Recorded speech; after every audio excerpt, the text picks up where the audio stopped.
Vale. Bueno, pues buenas tardes a todos. Y hoy es creo que es la sexta entrega de este ciclo de conferencias que estoy dando desde el mes de septiembre, que empezamos, hasta el mes de junio, que es el plan previsto. O sea que en el día de hoy pasamos el Ecuador. Son 10 charlas en total, hoy es la sexta, o sea que ya pasamos el Ecuador. Bueno, pues para empezar, y por aquello de que lo anunciado es deuda, no lo prometido, sino lo anunciado, el mes pasado anuncié que hoy iba a hablar del otro simbolismo asociado al año 2025, que es el que estamos viviendo. El mes pasado hablé de que se cumplen en este año 150 años de la fundación de la Sociedad Teosófica en la ciudad de Nueva York por la señora Blavatsky y el coronel Henry Olcott. Y eso, de alguna manera, marca un antes y un después, porque a partir de esa fecha pues empiezan a darse muchísimas informaciones de alto contenido esotérico y de alta espiritualidad, porque lo genuinamente esotérico siempre es espiritual, ¿no? Y ese es uno de los símbolos de este año 2025. Pero anuncié que había otro símbolo mucho más importante, de una trascendencia mundial, y es lo siguiente. Cada 100 años, y coincidiendo con el primer cuarto de cada siglo, o sea, con los años que acaban en 25, como el año en el que estamos ahora, hay lo que se podría llamar una reunión al más alto nivel espiritual de todos los iniciados del planeta, ¿no?, que tiene lugar en ese centro de poder que se llama Shambhala. Seguramente habéis oído hablar de Shambhala. En la gran invocación, que tal vez conozcáis la mayoría, se le denomina a Shambhala como el lugar donde la voluntad de Dios es conocida. Y voy a describir así muy condensadamente en qué consiste este tipo de estas reuniones que se hacen cada 100 años. Lógicamente voy a describir nada más qué tipo de iniciados pueden asistir en primera fila, por así decirlo, o en un círculo más íntimo, o quienes pueden asistir pero en un círculo más externo, ¿no? Es como si hubiera 3 anillos, con un círculo central donde acuden todos esos iniciados que son capaces de asimilar y resistir la potente vibración con la cual se convoca esta reunión. Es decir, ¿la reunión cómo se convoca?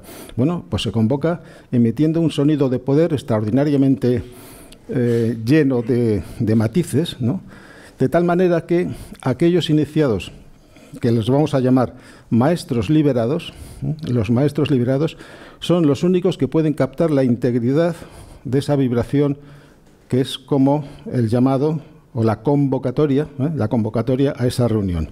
Maestros liberados. Luego hay un segundo círculo donde existen o pertenecen a ese segundo círculo los que podemos llamar los hombres liberados. Hombres liberados. Cuando digo la palabra hombre me estoy refiriendo al sentido andrógino que tiene la palabra hombre. Hay hombres masculinos, a los que les llamamos hombres también, y hay hombres femeninos a los que les llamamos mujeres, pero la palabra hombre es andrógina. Igual que pasa con la palabra hebrea Adam, que es andrógina, o la palabra griega antropos, que también es andrógina, ¿no? Entonces, en un segundo círculo están los hombres liberados. Y luego hay un tercer círculo donde estamos, lo digo así, estamos otro tipo de seres humanos a los que podemos llamar los hombres cautivos. Los hombres cautivos. Entonces voy a ver un poquito una descripción general de cada uno de estos 3 tipos a los que pertenecemos todos. Empezando por los primeros, los llamados maestros liberados, que no hay que confundir con los maestros ascendidos, de los cuales se habla mucho, que en realidad es un fraude, no existen tal cosa como los maestros ascendidos. Pero sí que existen los maestros liberados. ¿Y quiénes son los maestros liberados? Pues para eso nos va a servir de manera muy útil el diagrama este tan ya conocido, que siempre preside nuestras reuniones, que es el árbol de la vida. Entonces, los maestros liberados son aquellos que han completado la experiencia en su árbol de la vida particular. La han completado. Y han sido capaces de trascender desde la tríada superior, Keter, Jogma, Binah, Keter la corona, Jogma la sabiduría y Binah la inteligencia, han trascendido o han sido capaces de superar la barrera de potencial, voy a decirlo en estos términos para que se me entienda, la enorme barrera de potencial que hay que superar para trascender este recinto limitado del árbol de la vida y entrar a identificarse con la conciencia infinita, que se representa a veces por esa expresión luz infinita, Or en Sof. Or es luz, en Sin, Sof, límite, luz sin límite. Entonces, maestro liberado es aquel que ha completado su experiencia en el árbol de la vida. Por decirlo en términos de la parábola del hijo pródigo, son todos los hijos pródigos que han llegado a la casa del Padre. Así de sencillo. Esos son maestros liberados.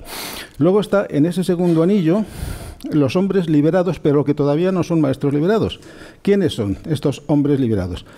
Pues son los que han agotado también toda su experiencia en los 4 mundos del árbol de la vida, pero todavía no han trascendido más allá de Keter. Es decir, tienen una conciencia plena en la tríada superior, Keter, Joma, Binah, pero se están preparando para ascender, para recibir una iniciación que se llama así, la iniciación de la ascensión.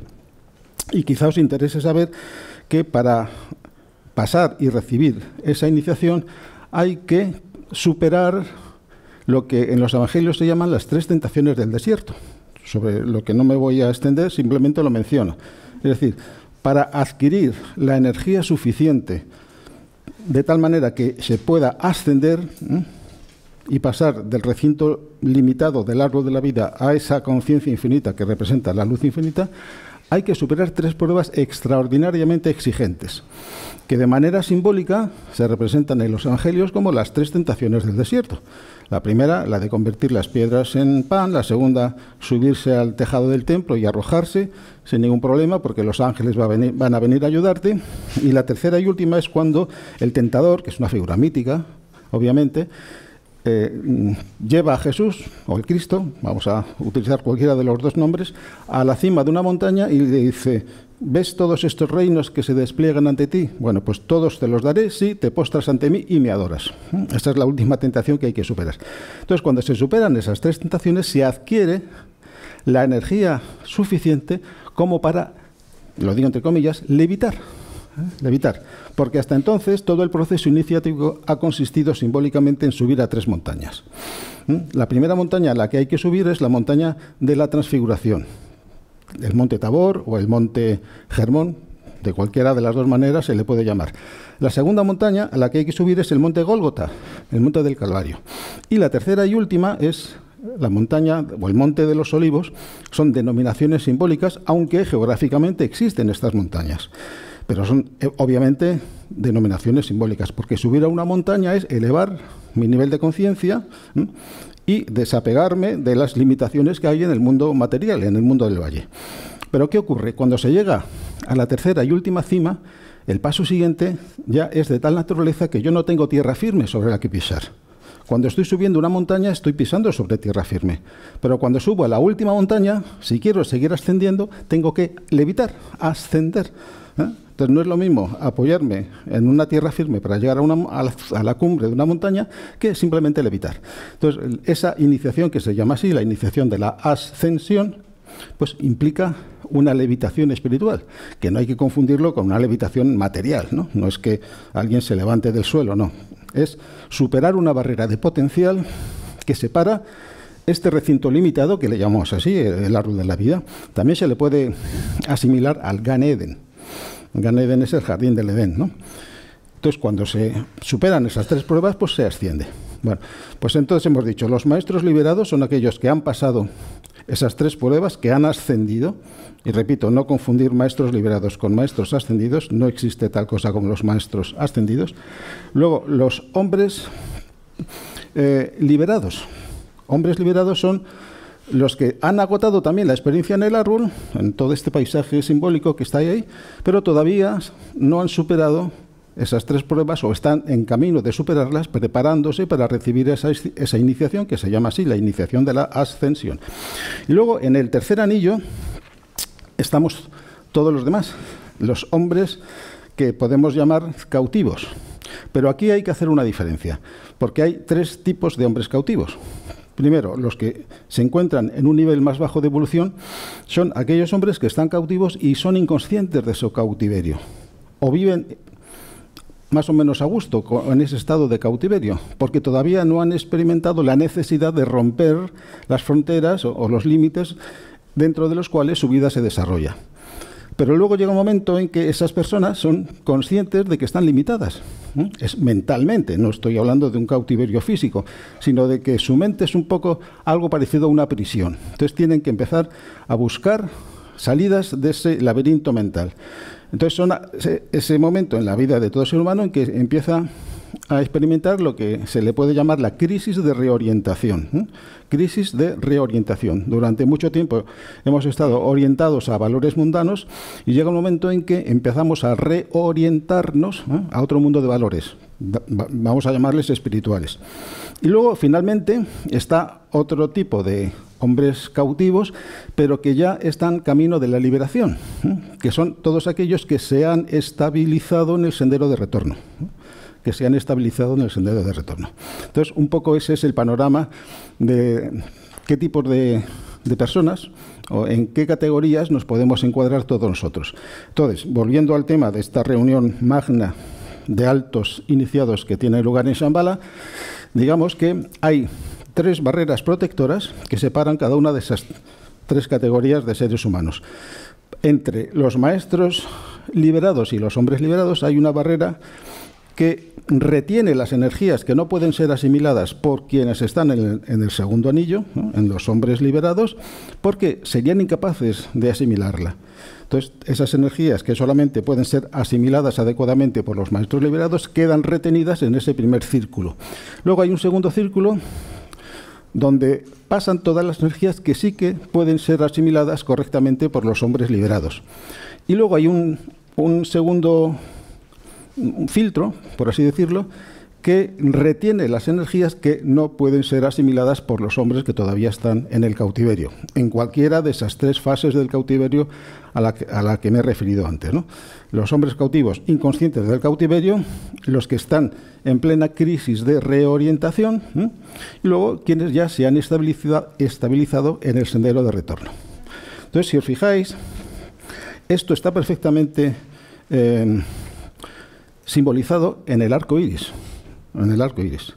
No sé si alguna vez os habéis parado a meditar sobre cómo está organizada la distribución de colores en un arco iris. En realidad nosotros lo llamamos arco iris porque la Tierra, el horizonte, nos impide ver el arco como una circunferencia, ¿no?, como un círculo, donde los colores están distribuidos de la siguiente manera.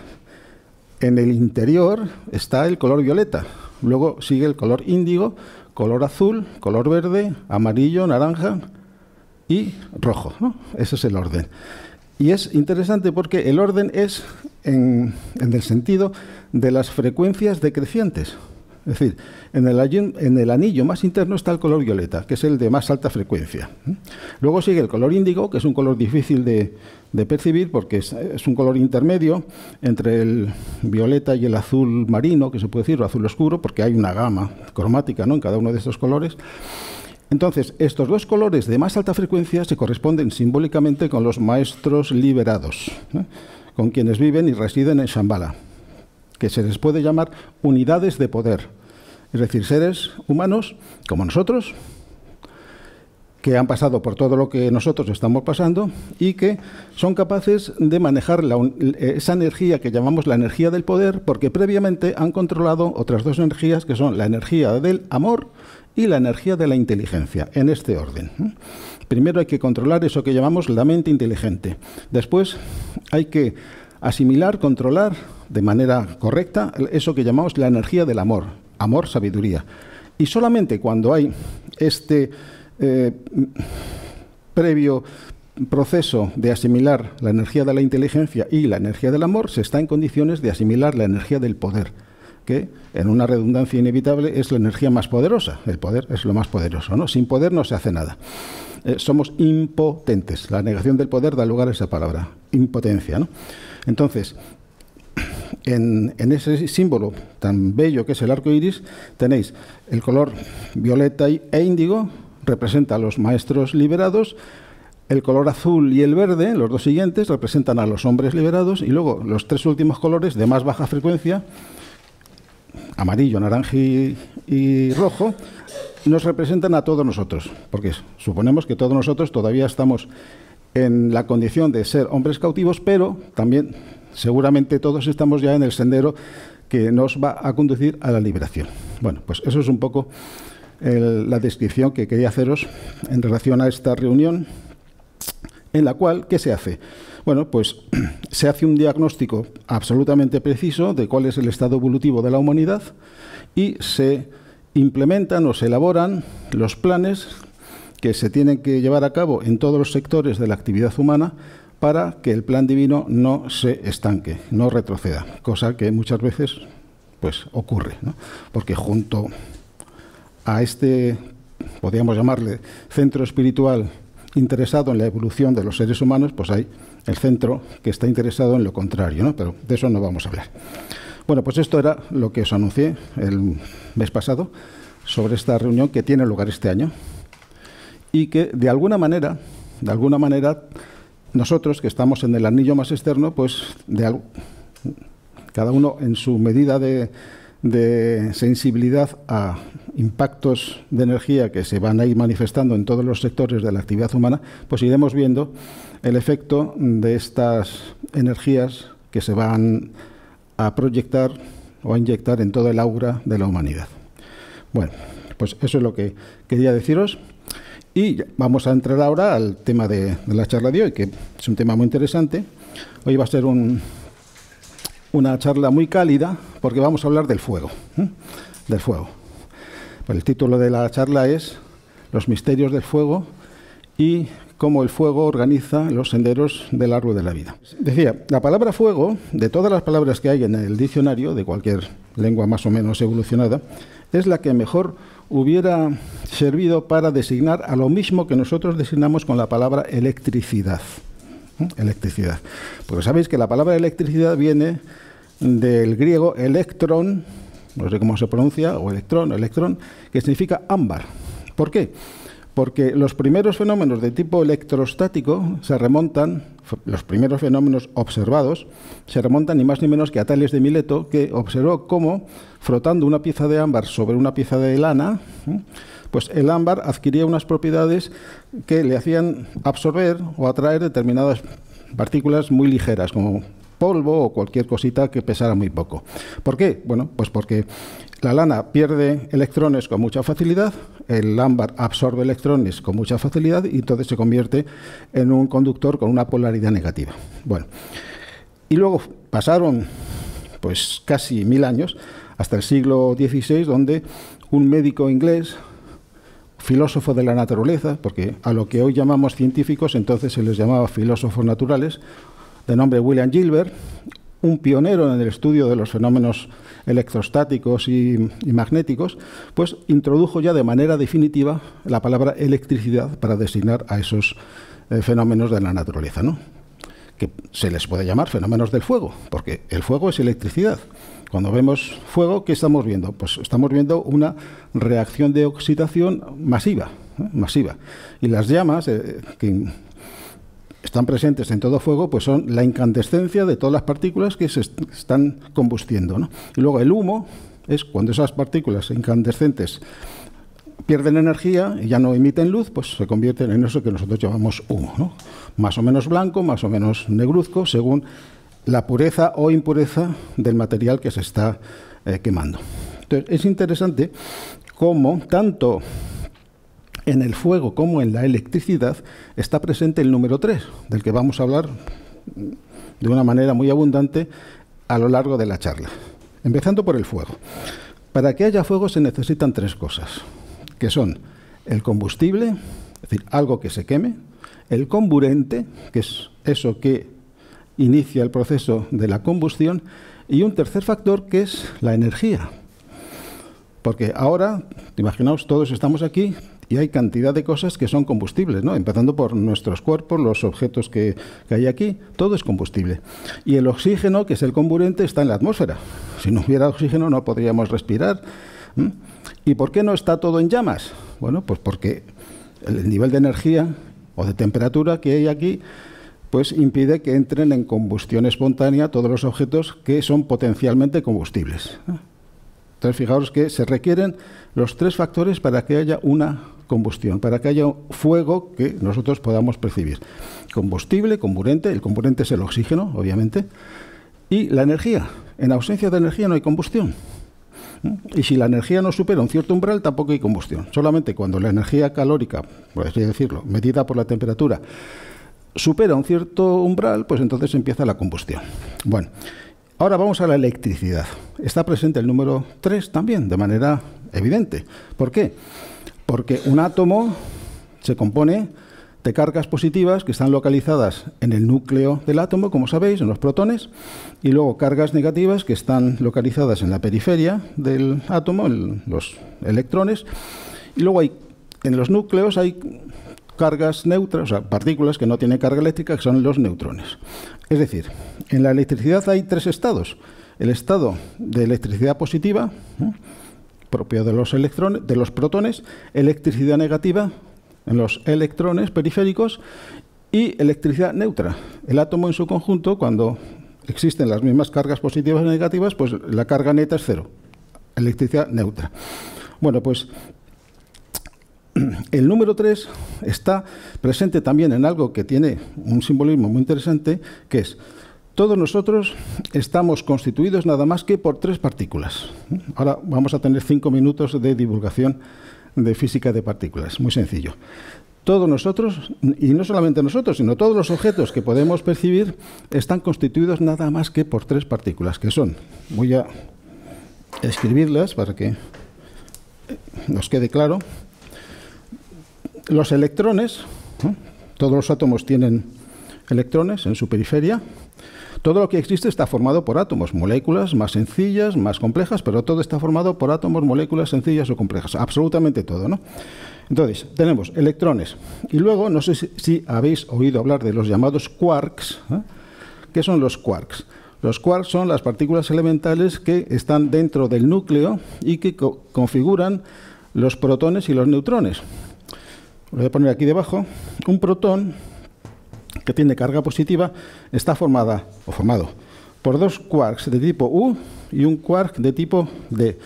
U es la sigla o la inicial de la expresión inglesa up, arriba, ¿no? Y D, down. Y luego un neutrón que tiene carga 0 está formado por un quark de tipo U y 2 de tipo down, ¿no? Estos quarks tienen carga eléctrica fraccionaria, pero esa carga eléctrica fraccionaria solamente existe dentro de los núcleos, nunca se manifiesta al exterior. Bueno, pues si os fijáis aquí, ¿cuántas partículas diferentes hay? Pues el quark U y el quark down, U y D. Entonces, todo lo que existe está formado por electrones, el quark llamado U, up, y el quark llamado D, down. Todo, absolutamente todo. O sea que fijaos, la presencia tan omnipresente, valga la expresión, del número 3 en toda la realidad. El número 3. Y vamos a pasar de la física a la metafísica, si os parece. Entonces, hay una ley que se llama la ley del 3, precisamente, que algunos alguna vez me la habéis oído hablar. ¿En qué consiste? Bueno, pues es algo parecido a esto, que todo lo que existe materialmente está formado por electrones quark de tipo U y quark del tipo D. Todo lo que existe también desde una perspectiva más amplia, por eso he dicho cambiar de la física a la metafísica, todo lo que existe existe de 3 maneras. Primero, como forma objetiva, que es el aspecto cuerpo, como conciencia subjetiva, el aspecto alma, y como vida inherente, como razón de ser, como propósito inherente a eso que tiene forma objetiva y una vivencia subjetiva. A eso lo llamamos, en un lenguaje más coloquial, espíritu, alma y cuerpo. Espíritu, la vida; alma, la conciencia; y el cuerpo, pues el cuerpo. Y eso se resume en una frase que muchas veces yo la menciono cuando es oportuno en un contexto determinado, que es una declaración que todo ser humano puede hacer con independencia de cuáles sean sus coordenadas espaciotemporales, es decir, el lugar del planeta en el que hayan nacido, la coordenada espacial, o la coordenada temporal, en qué momento de la historia han nacido, que es lo siguiente: yo estoy vivo, soy consciente y tengo un cuerpo. Fijaos, esa declaración es absolutamente irrebatible. Irrebatible. No se puede refutar, ¿no? Y la puede pronunciar cualquier persona, cualquier ser humano, de cualquier procedencia, de cualquier ideología, de cualquier religión, de cualquier color de piel, absolutamente cualesquiera que sean las circunstancias ambientales de esa persona, siempre puede decir: yo estoy vivo, soy consciente y tengo un cuerpo. Esa es la Trinidad humana. La vida es sinónimo del espíritu, la conciencia sinónimo pues de esa subjetividad capaz de hacernos ser conscientes de que vivimos, de que somos conscientes, con la capacidad de conocer, de sentir, de hacer, etc. Y luego el cuerpo, porque no existe vida consciente que no esté incorporada a un cuerpo. No existe tal cosa como las conciencias incorpóreas. Toda forma de conciencia o toda forma de vida consciente está siempre, siempre, siempre incorporada en un cuerpo.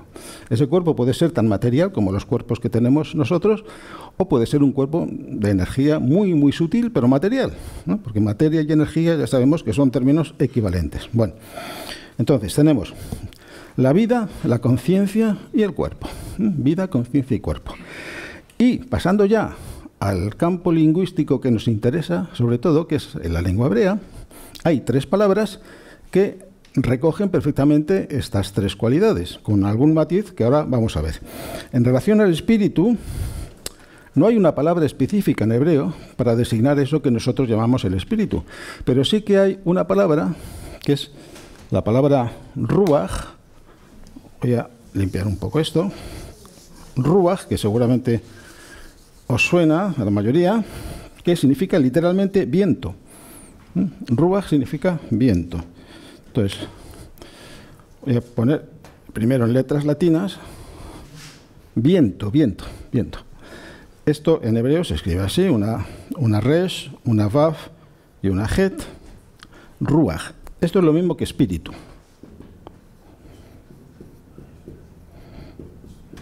Espíritu. Luego, para la palabra conciencia, tampoco hay una palabra específica, pero hay 2 que sustituyen a lo que nosotros llamamos conciencia, que es la palabra corazón, lev. Corazón. Pongo en transcripción en letras latinas, lev. En letras hebreas sería una lamed y una bet, y esto es alma. Lo podemos asimilar al alma. Y luego, en vez de la palabra cuerpo, vamos a utilizar la palabra sangre. ¿Por qué? Porque nos estamos refiriendo al cuerpo humano. Y la característica específica del cuerpo humano, que somos mamíferos a nivel puramente fisiológico, es que tenemos cuerpo de sangre caliente. Pero claro, los mamíferos, todos los que existen, más las aves, también tienen cuerpos de sangre caliente. ¿Qué es lo que diferencia a los humanos de los mamíferos no humanos y de las aves? Pues lo que diferencia es que esos cuerpos son el soporte objetivo de una conciencia subjetiva, ¿eh?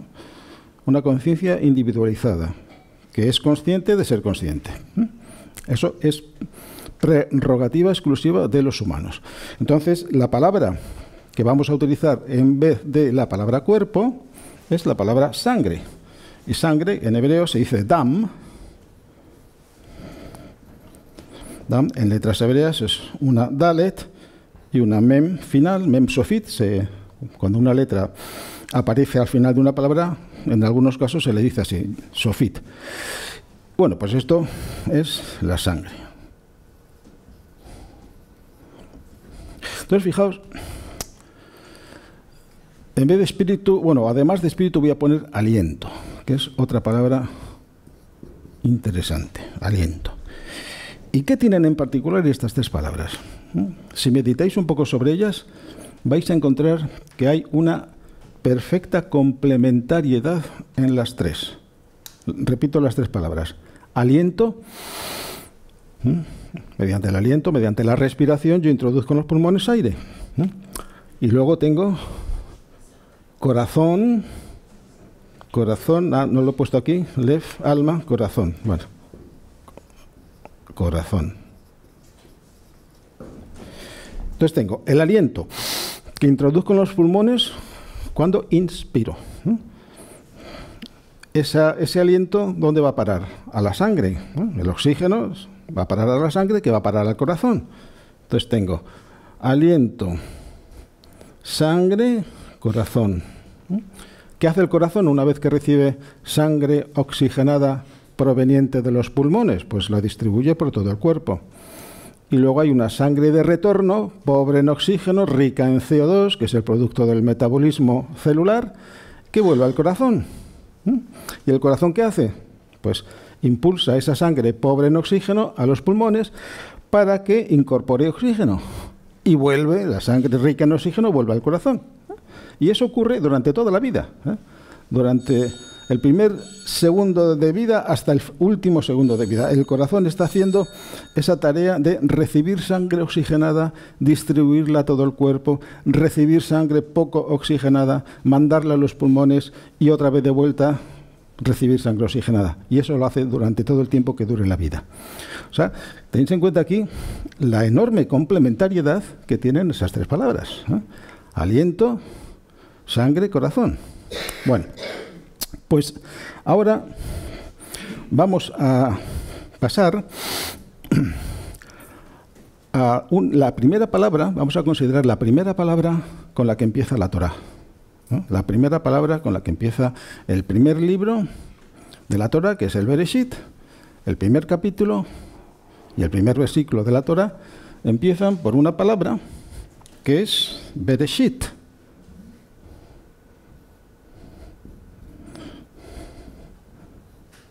Bereshit.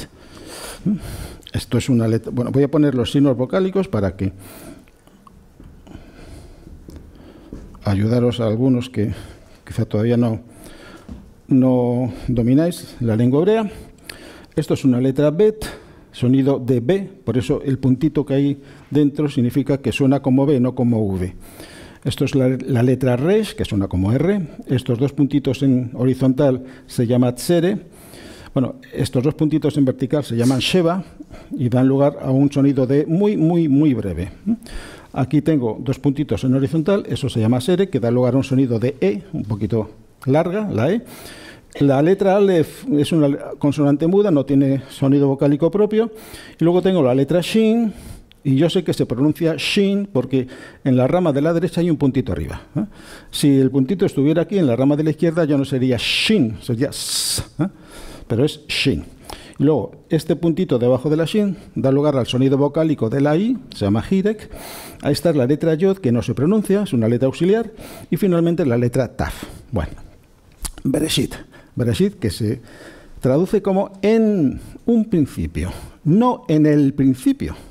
No en el principio. Decir en el principio es incorrecto, porque el artículo determinado no existe en la palabra original. Y lo vamos a ver rápidamente. Ahora, 3 minutos de gramática hebrea elemental, ¿no? Lo vamos a ver de la manera siguiente. Imaginaos que yo digo Ha Reshit, el principio. Entonces pongo el artículo He. El único artículo que existe en hebreo es el que denota la letra G, igual que en árabe es Al, en hebreo es G. Bueno, pues la regla de uso del artículo dice que el artículo siempre lleva debajo un pataj. Y pataj es este signo, que es una vocal A más corta que otra, que veremos a continuación. Y si la consonante que viene después admite lo que se llama dagesh forte, que es un puntito dentro de la letra que duplica el sonido de esa consonante. Pero ocurre que la letra resh no admite dagesh forte. Entonces, para compensar, ¿qué se hace? Pues se prolonga el sonido vocálico de la A. Y en vez de poner este signo, que es un pataj, se le pone un trazo vertical, como una T pequeñita.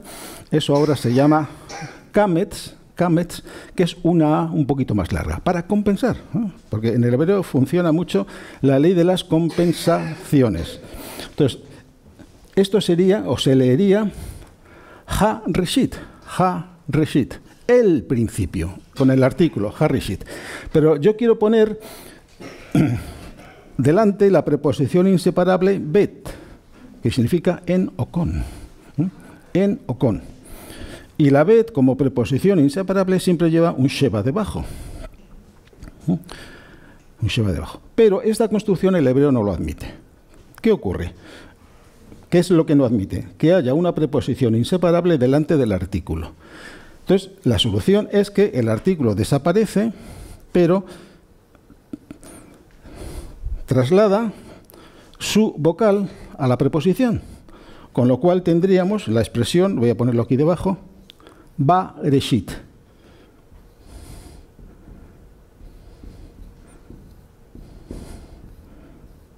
Bereshit. Pero quienes inventaron este sistema de signos diacríticos o de signos vocálicos sabían perfectamente que la Torá no empezaba con el sonido Bereshit, sino empezaba con el sonido Bereshit, ¿eh? Con una E muy corta después del sonido de B. Por lo tanto, eso quiere decir que en el original no se contemplaba el artículo determinado. Es decir, no es en el principio, sino en un principio, lo cual es muy importante porque pasamos de una cosmogonía lineal, el principio, un principio único, a una cosmogonía cíclico-espiral, que es una cosa muy diferente, porque hay un principio, lo cual no impide que haya muchos otros principios, muchas creaciones locales de alguna manera encadenadas entre sí. Es un tipo de cosmogonía mucho más parecido a las cosmogonías orientales, donde se habla de kalpas, mahakalpas, manvantara, en fin, toda una parafernalia de nombres en los que no vamos a entrar ahora, ¿no? Bueno, pues fin de los 5 minutos de hebreo, de gramática del hebreo clásico, porque ahora lo que nos interesa es otra cosa, que es analizar la palabra Bereshit. Hemos quedado que aquí hay un Sheva, esto es la Res, la Alef, la Shin. Bueno, entonces, dentro de las técnicas que se utilizan en Cábala para extraer los misterios ocultos en un texto determinado, que puede ser un texto de la Torá o un texto que cualquiera pueda escribir, ¿no? De acuerdo a las reglas gramaticales de la lengua hebrea, lógicamente. Pues una de esas técnicas es lo que se llama la temura. ¿Qué es la temura? Pues la temura es la técnica mediante la cual yo reordeno las letras de una palabra para formar otra palabra u dos o más palabras.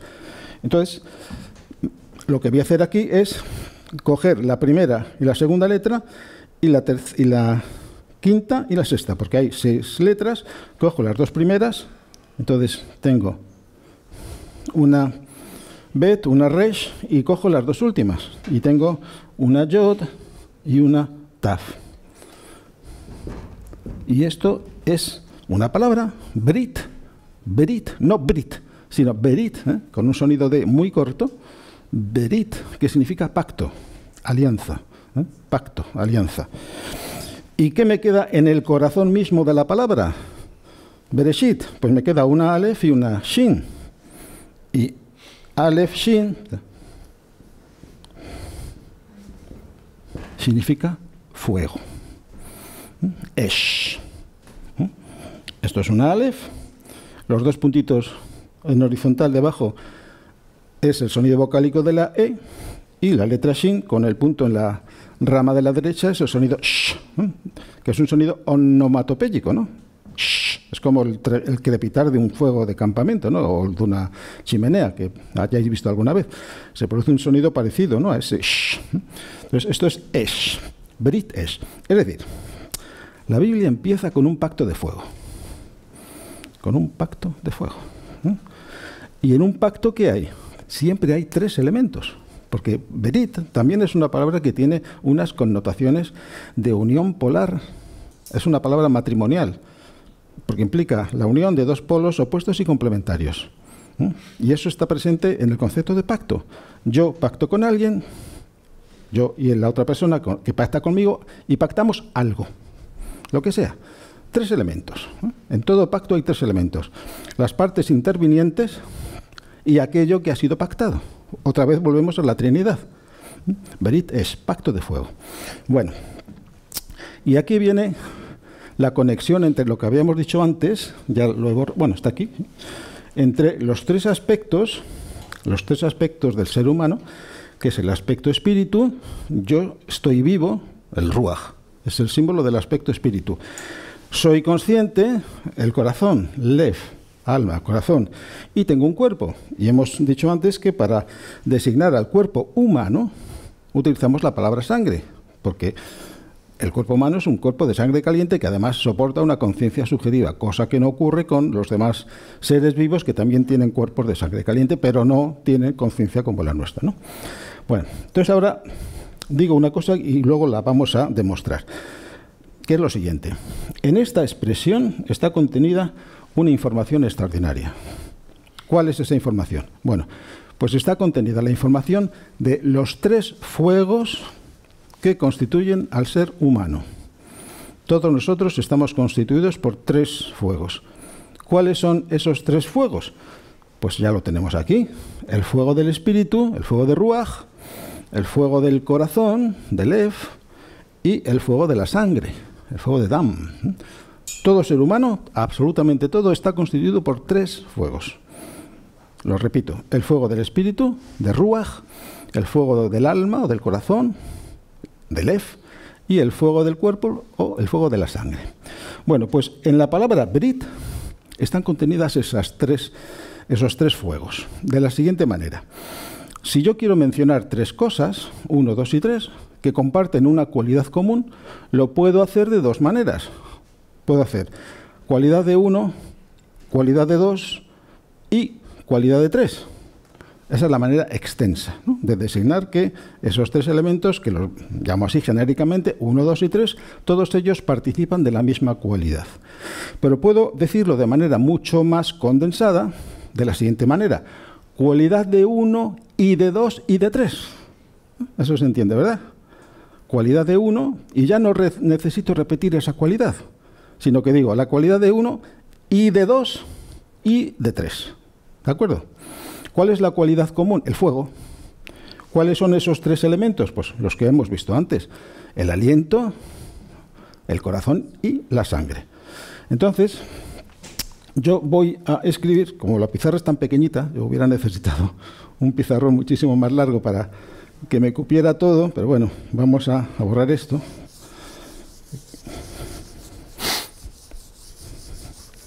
Voy a escribir que el Ruach, o sea, el aliento, el Lev, el corazón, y la sangre, Dam, comparten todos ellos la misma cualidad. Y lo escribo, pues, tal cual. Digo, el fuego de Ruach, Esh HaRuach. No sé si es muy pequeño, ¿se ve las letras? Más o menos, ¿no? Bueno, Esh HaRuach. Y ahora, en vez de repetir Esh de Lev y Esh de Dam, voy a decir Esh HaRuach y de Lev, Esh HaRuach, Halev, y, esto es, Esh, fuego de Ruach, fuego del aliento, del corazón. Omito la palabra fuego, que es la cualidad común a todos estos 3 elementos. Y ahora digo, Ve, la conjunción copulativa está representada en hebreo por la letra Vav, Ve, Ha, el artículo, Ve, Ha, Dam. ¿Sí? Me cabe, a duras penas, pero me cabe. Bueno, leo esto que he escrito aquí. Esh, Alef, Shin, Esh. Ha, Ruach. Esto es el artículo, la letra Resh, la letra Vav y la letra Het. Ha, Ruach. Voy a transliterarlo aquí para que se vea más claro. Esh, Ha, Ruach. Halev. Ve, Ha, Dam. Ve, Ha. Separo con un guión la conjunción y el artículo, ¿no? Tengo fuego de Ruach, es fuego, fuego de Ruach, del aliento, del corazón, Lev, y de la sangre, Dam. Bueno, y ahora inevitablemente tenemos que introducir el factor número, porque la lengua hebrea es una lengua alfanumérica. Es así, el alma de la lengua hebrea es doble, tiene un alma verbal y tiene un alma numérica. ¿Por qué? Pues porque las 22 letras consonantes, todas ellas, del alefato hebreo, todas ellas van asociadas a un número. Las 9 primeras letras, pues los 9 dígitos, 1, 2, hasta el 9. Luego viene el siguiente grupo de 9 letras, desde la yod a la tet, que están asociadas a las 9 decenas, 10, 20 hasta 90. Y luego un último grupo de 4 letras, resh, shin, taf, que están asociadas a las 4 centenas, del 100 al 400. Por lo tanto, toda letra hebrea es un número y, por lo tanto, toda palabra y toda frase hebrea es un número. Entonces, ahora vamos a ver cuánto vale esta frase que yo he escrito ahí. Entonces, aquí, pues, es inevitable que me otorguéis la confianza de que los cálculos están correctamente hechos, ¿no? Porque a menos que os diga, bueno, sacad la calculadora que todos tenéis en... Si alguno lo quiere hacer, lo puede hacer y comprobarlo. Yo voy a escribir debajo los números que se corresponden con esas letras o con esas palabras. Entonces tengo el número 301, porque la alef vale 1, es la primera letra, la shin vale 300, 301. Ahora tengo halef, lef por sí solo vale 32, con el artículo que es 5, pues 37. No, estás diciendo debajo de Jarrúa. Ah, perdón, sí, gracias, Paqui. Menos mal que hay gente atenta por ahí. Entonces tengo Esh Harruach. Ruach vale 214 con el artículo 219. Halef. La letra G vale 5 siempre. Lef vale 32, por lo tanto 37. Y luego tengo Vehadam y la sangre.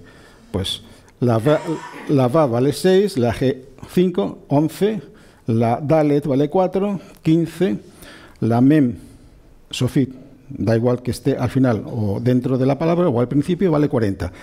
Y eso es 55. Bueno, pues esta suma, no sé si alguien la ha hecho por ahí.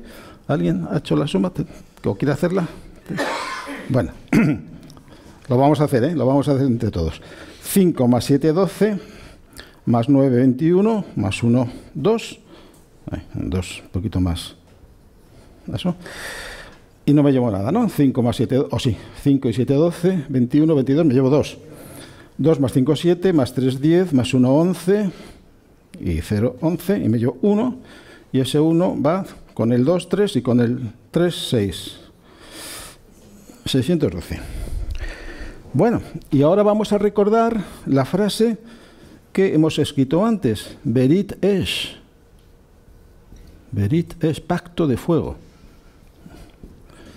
Pacto de fuego. No olvidéis que esa es la frase con la que empieza la Biblia, tanto la hebrea como la cristiana, la Torá, pacto de fuego. La Biblia empieza con un pacto de fuego. La Torá está impregnada de fuego. De hecho, esto no lo voy a escribir, si yo digo hay fuego, yesh esh es hay, fuego esh. Yesh esh. El valor numérico de eso es 611. Y el valor numérico de la palabra Torá, que es como en el mundo judío se designa lo que nosotros llamamos el Pentateuco, los 5 primeros libros, es 611. O sea que la afirmación de que hay fuego, yesh esh, hay fuego, está en sintonía, en vibración, en concordancia numérica con la palabra Torá, 611. Eso os da una pista de cómo el fuego es omnipresente en la Torá. Y aquí tenemos otra prueba, porque empieza con un pacto de fuego, Berit Esh. Y vamos a ver, Berit, vamos a hacer lo mismo que antes hemos hecho con toda esta frase. ¿Cuánto vale esa palabra? ¿Cuánto vale esa palabra? Pues lo vamos a calcular. 2 de la Bet, 200 de la Resh, 202, más 10 de la Yod, 212, más 400 de la Tav, ¿qué me da? 612. Y aquí tengo 301, que por ahora lo voy a dejar así. Porque aquí también hay contenida otra información, que ya os lo anticipo. En la palabra Berit está contenida la información de los 3 fuegos que constituyen al ser humano, sin excepción. El fuego del aliento, el fuego del corazón y el fuego de la sangre. Y en la palabra Esh, fuego, está contenida una información no menos interesante, que es el origen del fuego.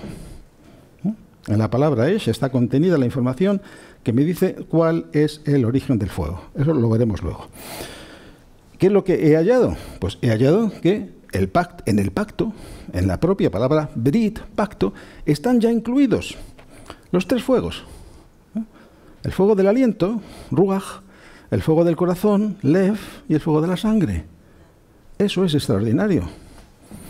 Eso, a medida que uno va profundizando en la lengua hebrea, te vas dando cuenta de la maravillosa y exacta precisión matemática que tiene la lengua hebrea, que es lo que hace que sea una lengua de misterios. Eso no se da en otras lenguas. En el sánscrito seguramente también. Yo el sánscrito lo ignoro, por desgracia, casi totalmente. Pero con toda certeza se dan este tipo de coincidencias, que no son coincidencias, son congruencias inherentes a la trama íntima de la lengua.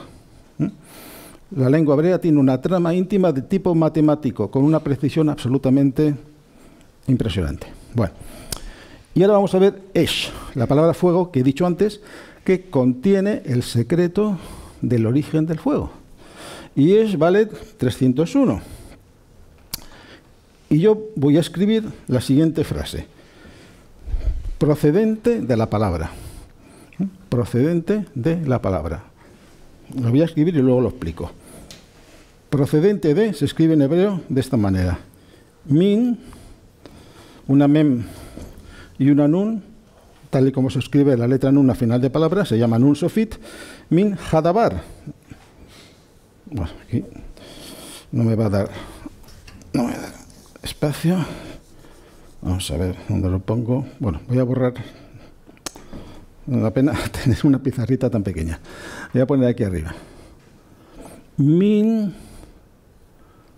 Pongo un makef es un guión alto. Min ha dabar. Min ha dabar. Dabar es palabra. Dabar, palabra, ¿no? Que es una letra dalet. Este es el artículo. Esto es min. Min significa procedente de. Procedente de. Min. Ha, el artículo. Dabar, la palabra. Min ha dabar. Bueno, y voy a hacer lo mismo que he hecho en otras ocasiones aquí, que es calcular en qué frecuencia vibra esta expresión. Entonces lo voy a poner de izquierda a derecha. Min vale 90 y hadabar vale 200. Bueno, vamos a ver. 5 más 4, 9, 2, 11, 211. Min hadabar 211. ¿Y cuánto vale eso? 301. ¿Y cuánto vale fuego? 301, ¿no? Es decir, en la palabra fuego está incluida la información de su propia procedencia. ¿Cómo lo sé? No hay otra manera posible de saberlo que aplicar la realidad de que todas las letras hebreas tienen un valor numérico y que por lo tanto todas las palabras hebreas tienen un valor numérico. Entonces si yo digo min hadabar, estoy diciendo procedente de la palabra y yo me quedo con la incógnita de qué es eso que procede de la palabra. ¿Cómo lo sé? Calculando la frecuencia inherente a esa expresión. Min hadabar, procedente de la palabra. Y eso es 301, o sea, Esh. El fuego procede de la palabra. El fuego procede de la palabra. Esto es algo que se dice pronto, pero que asimilar todas las implicaciones que tiene esa sencilla expresión, ya os digo que hay que asimilarlo, hay que meditar. Es una buena técnica de meditación. Entrar en silencio interior, y repetir el sonido min hadabar o Esh min hadabar, sabiendo lo que uno dice. El fuego, Esh, el fuego, el símbolo de la energía en todas sus manifestaciones. Procede, min procede de ha, el artículo dabar, Esh min hadabar, porque estáis enunciando una ley universal, un principio constituyente de la realidad. La palabra es creadora. Emite un sonido donde hay energía. Evidentemente no es el fuego que encendemos, ¿no?, en la cocina o que hacemos cuando queremos encender una hoguera, ¿no? Es energía, energía que está impregnada de contenidos. Está impregnada de contenidos. Igual que decimos pacto, alianza, brit, estamos emitiendo una energía que está impregnada de contenido. ¿Cuáles son los contenidos? Los que hemos visto antes. El fuego del aliento el fuego del corazón y el fuego de la sangre. Muy bien. Bueno, pues vamos a pasar a otro versículo importantísimo de la Torá. Voy a hacer aquí espacio, que es el séptimo versículo del segundo capítulo de la Torá. Yo os digo, y esto no es ninguna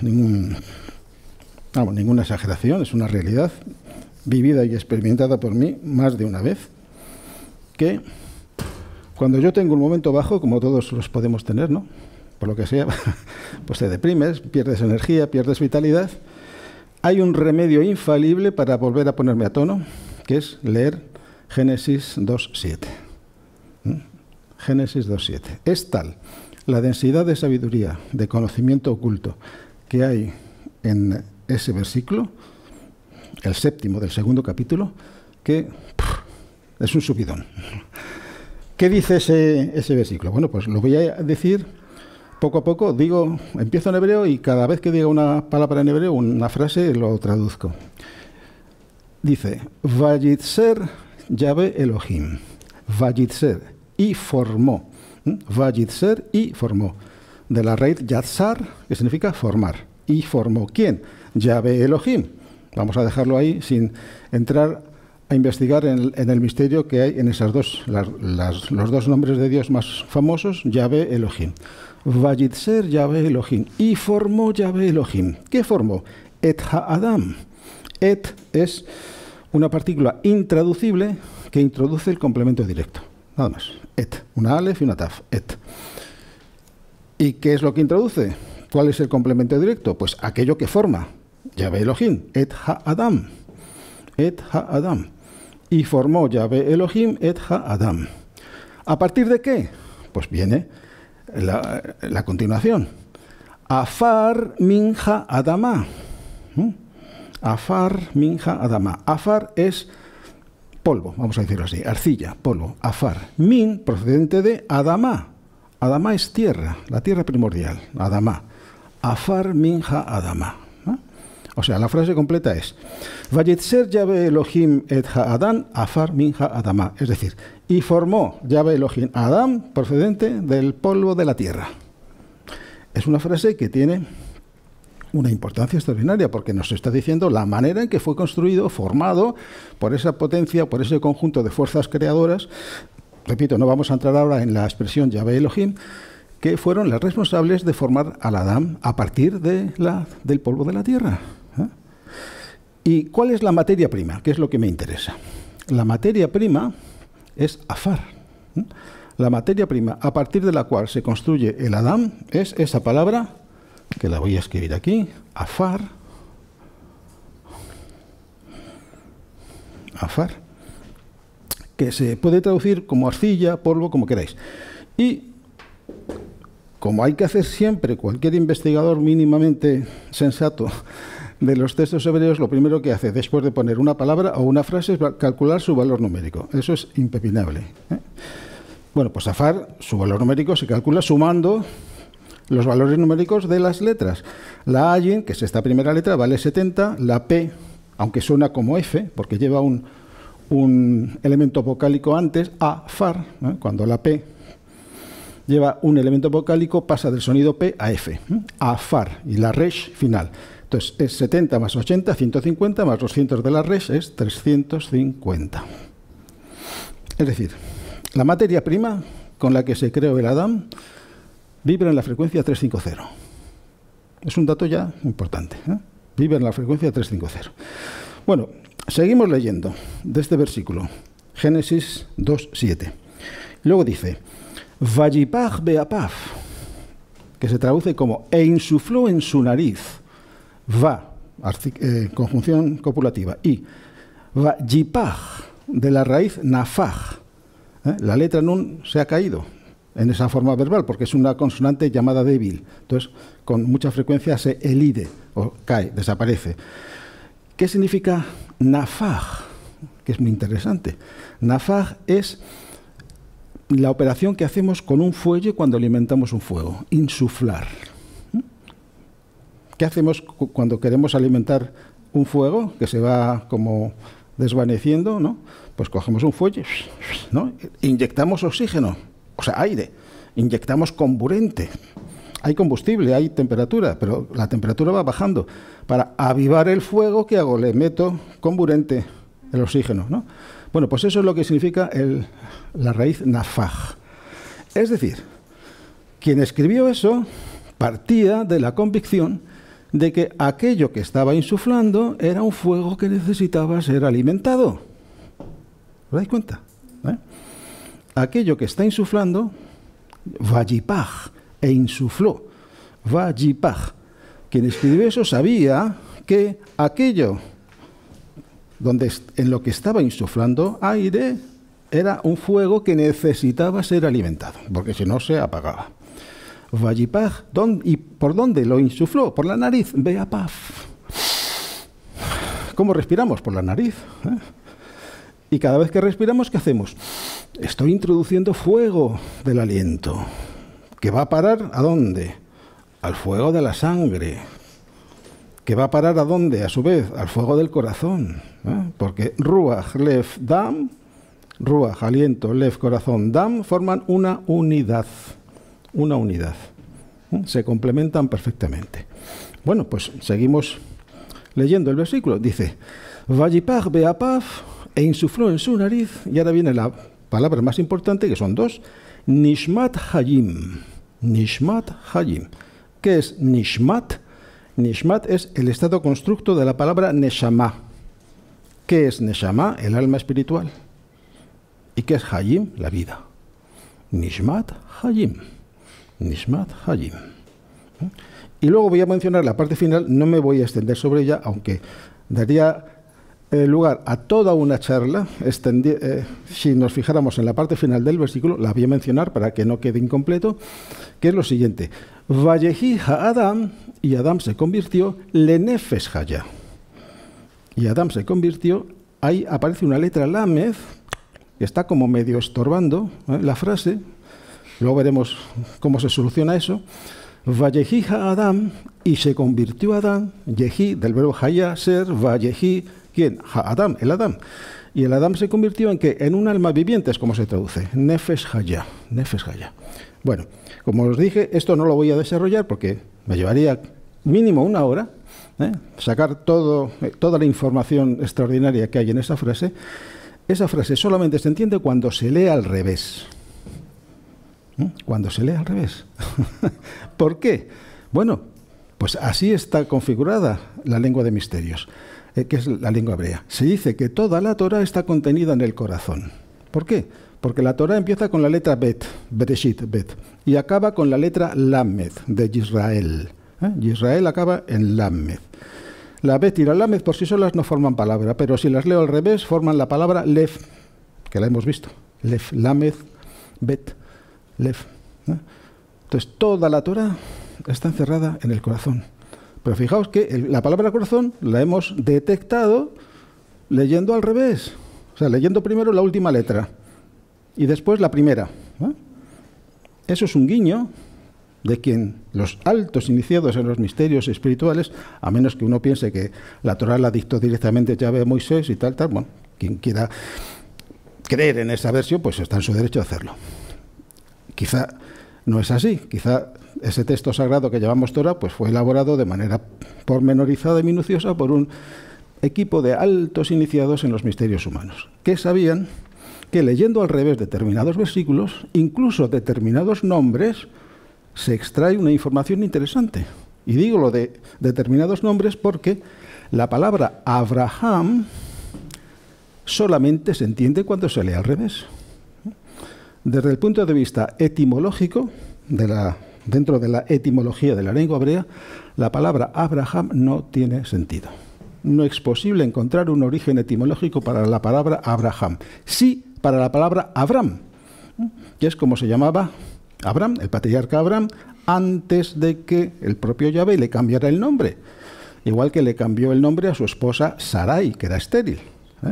Entonces, al cambiarle el nombre, ¿qué ocurre? La letra Yod de Sarai se escinda en dos letras G. Y Sarai pasa a ser Sará, Sará, se queda con una letra G y la otra letra G va a parar a Abraham y da lugar a la palabra Abraham.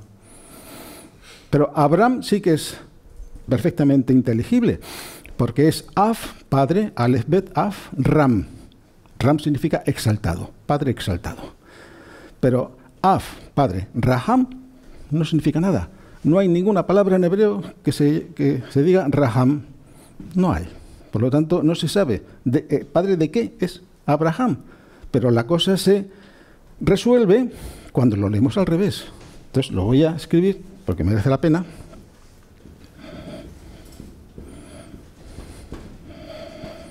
Esto es padre, Af. Y en la versión inicial, Abraham, esto es padre y esto es Ram, exaltado. Algo exaltado, un padre exaltado. Aquí no hay ningún problema en encontrar la raíz etimológica de la palabra Avram. Pero cuando pongo una letra G aquí en el medio, lo desbarato todo. Ya no hay manera de encontrar una raíz etimológica de esa expresión. Pero si lo leo al revés, ¿qué tengo? Tengo la letra Mem, que es una preposición inseparable que significa procedencia de. Procedencia de. Y luego tengo la letra G y la letra Resh. Las voy a escribir. Esas dos letras dan lugar a una palabra, que es montaña. Har. Har, montaña. Por lo tanto ya tengo Mehar, desde la montaña. Y luego tengo una letra Bet y una letra Aleph. Y eso significa vino. Del verbo bo significa venir o ir, indistintamente. Entonces, Mihar bo. Mihar bo. O sea, de la montaña vino. Claro. Cuando se lee al revés la palabra Abraham, eso tiene sentido. Porque se está diciendo de la montaña vino. ¿Quién vino de la montaña? En un contexto bíblico. A lo mejor habéis leído ese libro de Nietzsche, Así habló Zaratustra, ¿no? Donde Zaratustra pasa, pues es un personaje de un profeta, un predicador así como muy apocalíptico, muy exaltado, como era el propio Nietzsche, ¿no? Que bajaba de la montaña, ¿no? Para predicar a los humanos, tal. Pero claro, estamos hablando en un contexto bíblico. ¿Quién en un contexto bíblico vino de la montaña? ¿A alguien se le ocurre? Moisés. Moisés viene de la montaña 2 veces. La primera vez viene con las primeras tablas así llamadas de la ley, que en el texto original no aparece lo de la ley, aparece del testimonio. Shenelu Hot Haedut, 2 tablas del testimonio. Bueno, y esas 2 tablas del testimonio las rompe cuando ve que los Bene Israel, los hijos de Israel, están adorando al becerro de oro. Entonces se pilla un rebote tremendo y las destruye. Y sube otra vez al monte Sinai. Pero ahora sube cargado con las tablas, porque la primera vez sube con las manos libres.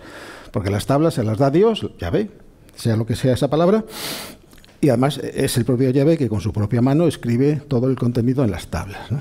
Pero en la segunda vez le dice Yahvé, no, ahora tienes tú que labrarte tú las 2 tablas y subir con ellas arriba. Y yo te volveré a escribir todo lo que te escribí en la vez anterior. Bueno, pues en la palabra Abraham está contenido el personaje final de toda la historia de la Torá. Toda la historia de la Torá empieza con el patriarca Abraham. Abraham primero. Abraham tiene un hijo que es Ismael, con la esclava egipcia de Sarai, Hagar, porque es estéril, la mujer de Abraham.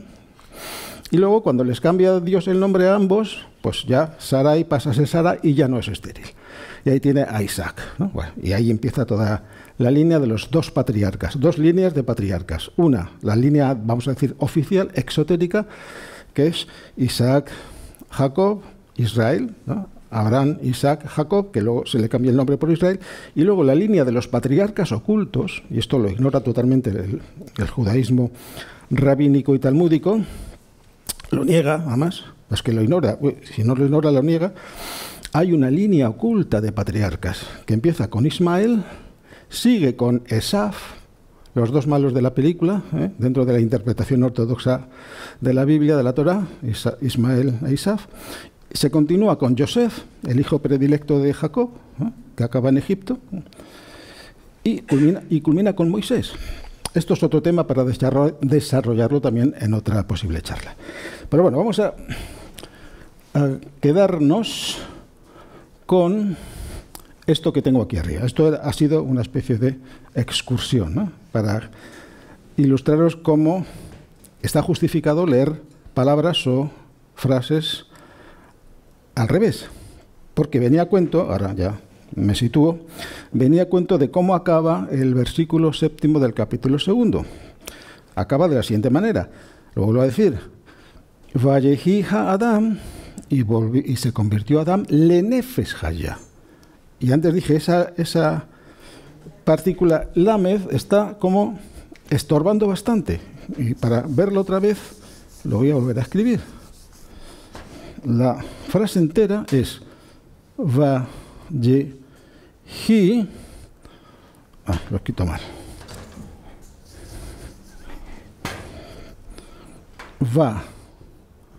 Vayehi Adam lenefesh, aquí está la letra lamed, ahí entre comillas lo digo, estorbando, lenefesh haya. Esto es Vayehi Adam lenefesh haya. ¿Dónde está la clave para interpretar esta frase? Pues está en aplicar otra vez la gematría a la expresión Vayehi Adam. Y eso vale, no lo voy a desarrollar para no perder demasiado tiempo, eso vale 81. Y 81 es lo mismo que Anohi, el yo enfático, el yo superior, Anohi. Ahí tenemos una pista interesante. Y luego tengo aquí, lenefesh haya. Pero fijaos, si yo lo leo al revés, tengo haya nefesh,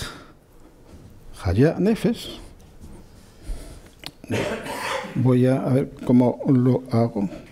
Haya nefesh, bueno, voy aquí abajo.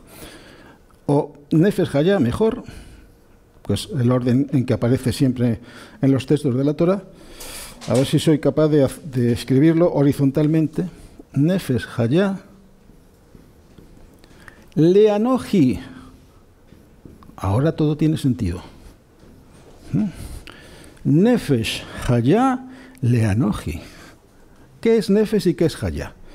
Nefesh es la materia viviente y haya es el impulso de vida que actúa sobre la materia viviente y la va organizando sucesivamente en formas minerales, vegetales, animales, hasta llegar al cuerpo humano. Que es la razón de ser de nefesh haya, es construir el cuerpo humano, construir un cuerpo humano mediante un proceso evolutivo que contempla el factor material y el factor espiritual. Un darwinismo integral, porque el darwinismo que conocemos o neodarwinismo que conocemos solamente contempla la evolución material, ignora completamente la influencia espiritual. Y esto no es incurrir en el creacionismo fundamentalista, ni muchísimo menos. Es un paso parecido dentro de la biología evolucionista, parecido al que se dio desde la física clásica a la física cuántica. Antes o después, más antes que después, dentro de la biología ocurrirá ese paso. Se admitirá la influencia espiritual en el proceso de elaboración de las distintas formas animales.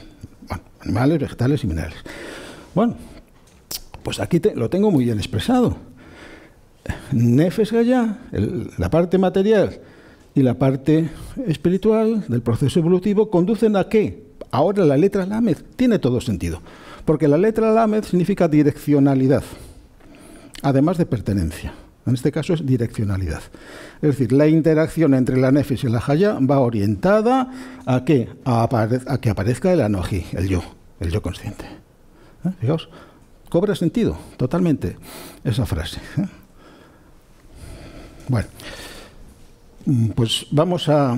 Esto también era un pequeño paseo lateral y vamos a hacer un resumen de todo lo que llevamos conseguido hasta ahora.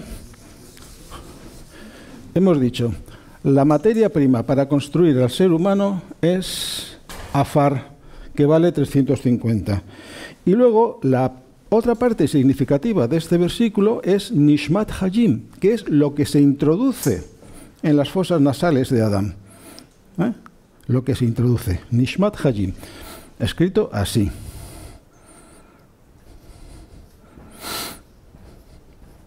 Nishmat Hayim. Y esto vale 858. Me ahorro los pasos intermedios, simplemente os pido que confiéis en que los cálculos están perfectamente hechos, comprobados y requete comprobados.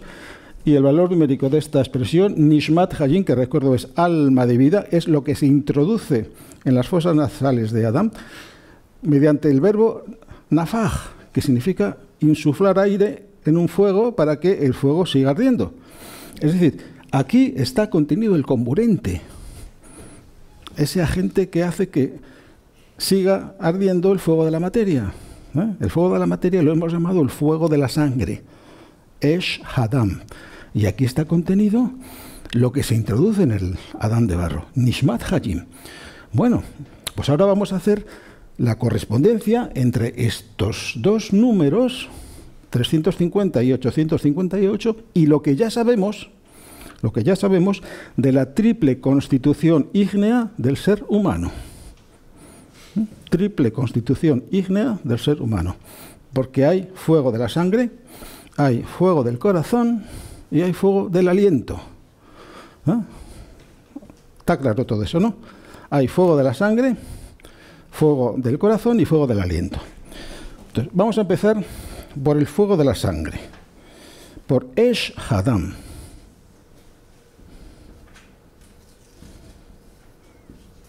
Esh Hadam. Esto vale, lo vamos a hacer porque no es muy complicado, 301 del fuego, más 5, 306, 310, más el 4, 310, hasta aquí, y más 40 de la MEM, 350. Esh Ha... No falta nada. A ver, Esh Hadam. Hadam. 350. Bueno, ya hemos encontrado una primera cosa interesante. Estoy mirando el tiempo para no pasarme. Hemos encontrado una primera cosa interesantísima, ¿verdad? El fuego de la sangre coincide con Afar. No es ninguna casualidad, no es ninguna coincidencia afortunada. Es una manifestación más de la exquisita estructura matemática inherente a la lengua hebrea. El fuego de la sangre coincide con la materia prima a partir de la cual está construido el Adán de barro. Esa materia prima, ¿cómo la hemos llamado? Afar, polvo, arcilla, como queráis, que vibra en la frecuencia 350. Y el fuego de la sangre vibra en la misma frecuencia, 350. Bueno, pues ahora vamos a ver este otro número. Interesante, 858. Ahora voy a ver el fuego del corazón y el fuego de Ruach, a ver cómo se comportan numéricamente esos dos fuegos. Y tengo fuego, primero vamos a ver el fuego del corazón. Esh Halef. ¿Y Esh Halef cuánto es? Pues 301 más 5, 306, más 30, 336, más 2 de la B, 338. Ya, borrar un poquito esto. 338 es el fuego del corazón, 338. Y ahora me queda el fuego del aliento, Esh Haruach. Lo voy a poner aquí debajo. Esh Ha Ruach. Y Esh Haruach es 301, 306, 200, que es lo que vale la letra Resh, es 506, 522, ¿no? Y 530, ¿no? No sé si me he equivocado. 301, 306, 506, 512, 520, si me había equivocado. Ya dije que no me sonaba. 520. Bueno, pues ya lo tengo todo. Tengo el fuego del corazón, vale 338. Y el fuego del aliento vale 520. ¿Y cuánto vale la suma? Pues 8, 3 y 2, 5, y 3 y 5, 8. 858. ¿Y qué era 858, tal y como lo habíamos calculado antes? Nishmat Hayim. ¿Y qué es Nishmat Hayim? Lo que se introduce al cuerpo de barro de Adán. Lo que se introduce como quien introduce aire a una hoguera que se está apagando y yo quiero que siga ardiendo. Entonces, lo que permite que siga ardiendo el fuego de la sangre y que exista un ser humano con todas sus cualidades como ser humano, con espíritu, alma, cuerpo, es decir, vida, conciencia, cuerpo, lo que necesita es los otros dos fuegos que faltan. Los otros dos fuegos que faltan. Primero se construye un Adán de barro, que es el fuego de la sangre. Pero con el fuego de la sangre todavía no tenemos un Adán consciente. Tenemos un Adán puramente material, materia viviente, sí, pero todavía no es consciente. Se requieren dos fuegos más. ¿Cuáles son esos dos fuegos más? Pues el fuego del corazón y el fuego del aliento. Y esos dos fuegos están recogidos en lo que se insufla en la nariz de Adán. Vayipach beapaf, e insufló en su nariz. Apaf es su nariz. Esa nariz se dice af. Af, eso es nariz. Y la nariz de él es apaf. Apaf. Esa terminación, que es una vav, significa de él, apaf. Cambia la fonética porque la letra P recupera su sonido de P, mientras que af es, la letra P se pronuncia como F, pero al estar en esa otra frase recupera el sonido de P. Esto lo digo así muy resumido y sin entrar en detalles. Vayipach beapaf, e insufló en su nariz, en sus fosas nasales. ¿Qué es lo que insufló? Los dos fuegos que le faltan a Adán para ser un ser humano total, íntegro, consciente, con vida propia. El fuego del corazón, Esh Halef, y el fuego del aliento, Esh Haruach. Y ahí tenemos ya el Adán completo. ¿Veis? Bueno, todo esto está, entre otras muchas cosas, entre otras muchas, y cuando digo muchas no exagero lo más mínimo, todo esto está en el versículo 7 del segundo capítulo de Génesis. Bueno, hemos demostrado entonces la triple constitución ígnea del ser humano. Y ahora, bueno, no sé si son casi las 9, lo voy a dejar aquí porque la parte final, como yo ya preveía, me he extendido lo suficiente como para consumir 1 hora y media. La parte final era ver cómo en el árbol de la vida se organizan corrientes de fuego. Voy a hacer alguna para que no quede sin explicar eso. Fijaos que la palabra fuego está presente en las llamadas 3 letras madre. Las 22 letras del alfabeto hebreo se organizan en 3 grupos. 3 letras madre, que son las letras asociadas a los senderos horizontales del árbol. La letra Aleph, el sendero central, la letra Mem, el sendero horizontal inferior, y la letra Esh, el sendero superior, ¿no?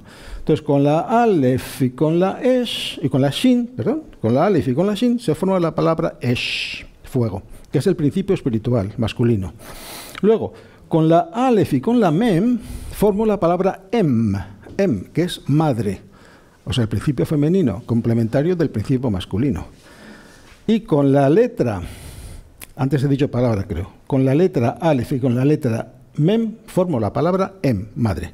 Y ahora, combino las 2 letras que me faltan. Con la letra Shin y con la letra Mem formo la palabra Shem, que es nombre, que es como si fuera el hijo. El padre fuego más la madre dan lugar al hijo, que es el nombre. La palabra nombre en hebreo es algo más que el nombre que nosotros utilizamos, ¿no? Pues una serie de sonidos por el cual nos identifican, ¿no? Juan, María, lo que sea. La palabra nombre, Shem, en hebreo significa el conjunto de cualidades que identifican de manera individual a esa persona. En el nombre de una persona está escrito y está contenido su destino, su naturaleza profunda, su perfil psicológico, como podríamos decir. Bueno, pues esa es una manera de ver cómo el fuego está presente. Y ya únicamente únicamente, por ejemplo, coger estos 3 senderos.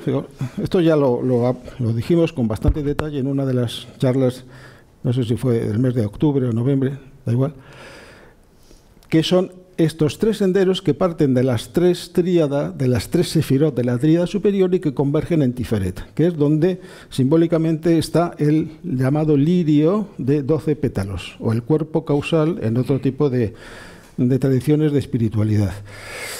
Entonces, los senderos portan información también, son portadores de información, porque cada sendero va asociado a una letra, por lo tanto va asociado a un número.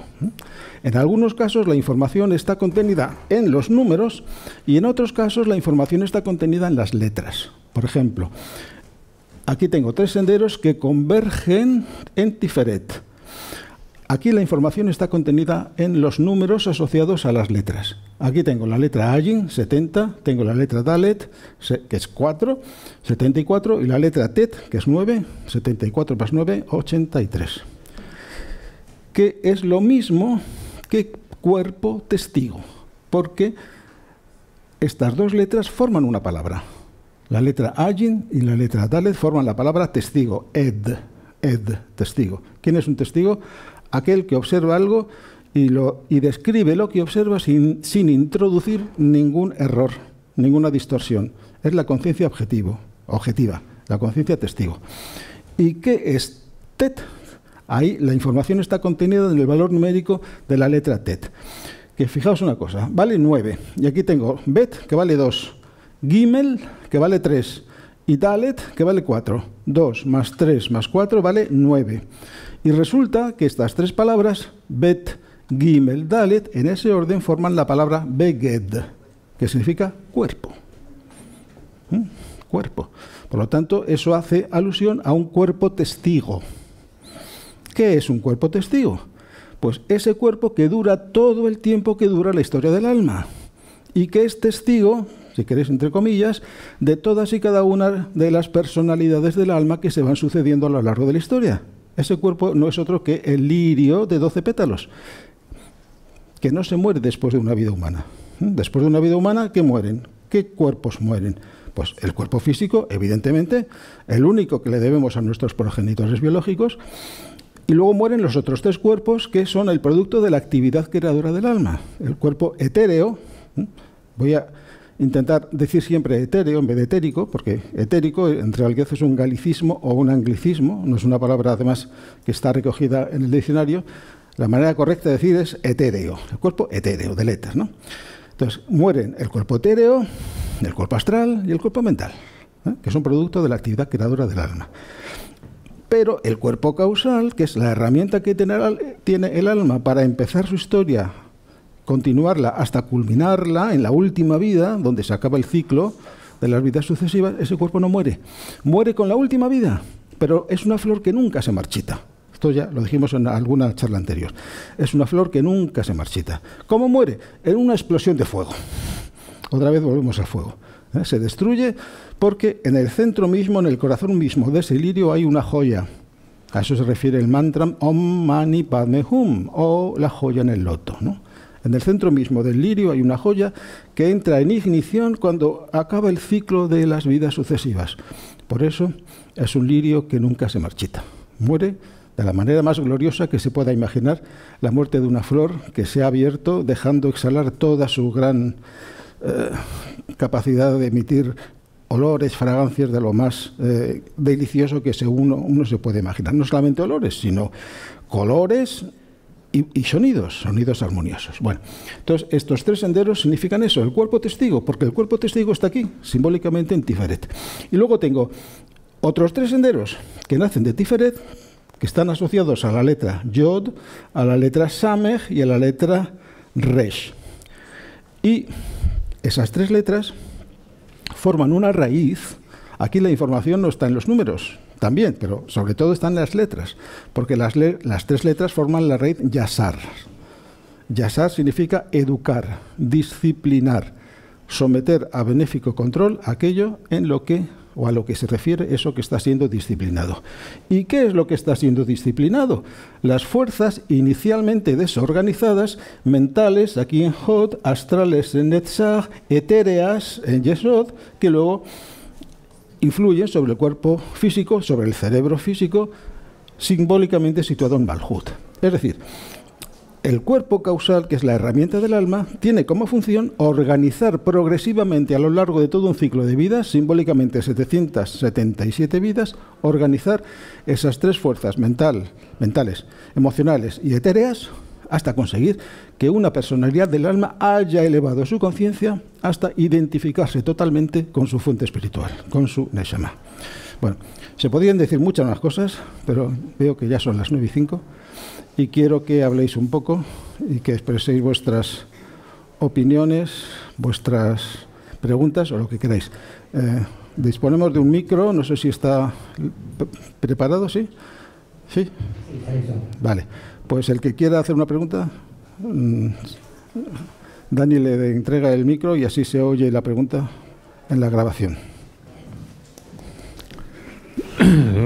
Hablaste del arco iris y de los colores y de los anillos y tal.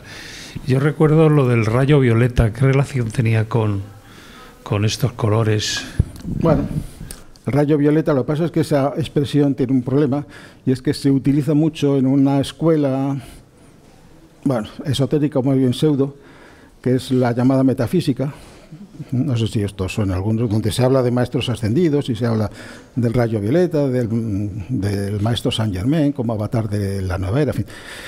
Entonces, bueno, hay 7 rayos, esa es una de las enseñanzas que se han dado en estos últimos 150 años, que representan la séptuple diferenciación de la cualidad básica de la vida cósmica creadora de nuestro sistema solar, del Sol. A esa vida cósmica la llamamos logo solar, cuya cualidad básica es el amor y la sabiduría a escala cósmica. A escala cósmica. Entonces, esa cualidad cósmica se diferencia en 7 cualidades contenidas en la cualidad cósmica, que son los famosos llamados 7 rayos. El primer rayo tiene que ver con el poder y la voluntad, el segundo con el amor y la sabiduría, el tercer rayo tiene que ver con la mente creadora, la inteligencia, el cuarto rayo se le llama armonía a través del conflicto, esto nos llevaría tiempo explicar estas denominaciones, el quinto rayo es el rayo de la mente, de la inteligencia creadora, el sexto rayo es el rayo del idealismo abstracto, es la capacidad de percibir grandes ideales y también la capacidad de ser un intérprete fanático de los ideales, ¿no? Porque cada rayo, cada cualidad tiene su doble valor, ¿no? Positivo o negativo. Y luego el séptimo rayo se asocia al color violeta, es el rayo de la magia y del orden ceremonial. Actualmente se dice que el séptimo rayo está entrando en manifestación, porque los rayos son energías que giran, rotan, ¿no? Impactan o empiezan a impactar al aura planetaria de la humanidad, siguen una curva así ascendente, tienen un momento de clímax y luego van declinando progresivamente hasta que salen de la manifestación. Entonces ahora se dice que el sexto rayo, el rayo de la devoción, del idealismo, está saliendo de la manifestación y está entrando el séptimo rayo, el rayo del orden, de la magia ceremonial, en fin. Esto explica muchísimas cosas de las que están pasando en el planeta actualmente, ¿no? Entonces, eso es lo que te puedo decir del rayo violeta. No sé si ¿te aclara algo lo que has dicho, Miguel Ángel? Sí, pero sitúa un poco todo el contexto. Vale, perfecto, gracias. ¿Alguien más? Yo te comento, Javier. lo primero que hablaste de la ciudad que estamos